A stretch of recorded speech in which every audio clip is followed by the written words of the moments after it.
RTE પ્રવેશ માટેની પ્રક્રિયા ઓનલાઈન હોય, જોકે હાલમાં તારીખ જાહેર ન કરાઈ હોય, જેને લઈને ગરીબ પરિવારો આ યોજનાનો લાભ લેવાથી વંચિત રહી શકે તેમ હોય, જેથી તાત્કાલિક આરટીઈ પ્રવેશ અંગેની તારીખો જાહેર કરાય તેવી માંગ સાથે સુરત જિલ્લા શિક્ષણ અધિકારીને આવેદનપત્ર આપી રજૂઆત કરવામાં આવી છે।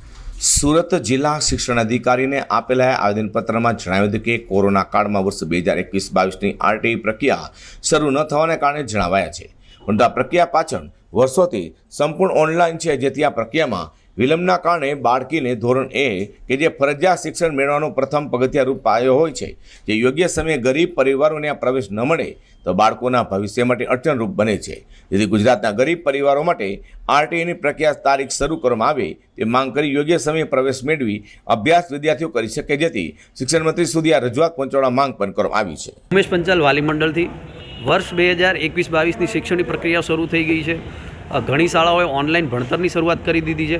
પરંતુ આરટીઈ યોજના કે જો ધોરણ 1ની અંદર પ્રવેશ મળતો હોય છે, ખાસ ગરીબ પરિવારના બાળકોને પ્રવેશ મળતો હોય છે, તો આ યોજના હજુ શરૂ કરવામાં નથી આવી। તો ગરીબ પરિવારના બાળકો એ જો યોજના શરૂ કરવામાં ના આવે તો સામાન્ય બાળકો કરતાં 6 મહિના લેટ ભણતર મેળવશે અને પાયારૂપ જે ભણતર છે એની અડચણો એમને ઊભી થશે। તો આજે અમે રજૂઆત ડીઈઓને કરી છે કે આ યોજનાને ત્વરિત લાગુ કરવામાં આવે, અને જો ત્વરિત લાગુ કરવામાં નહીં આવે તો બાળકોને તકલીફ થઈ શકે છે, કે જેના જવાબરૂપે અમને જણાવવામાં આવ્યું કે કોરોના એક કારણ છે,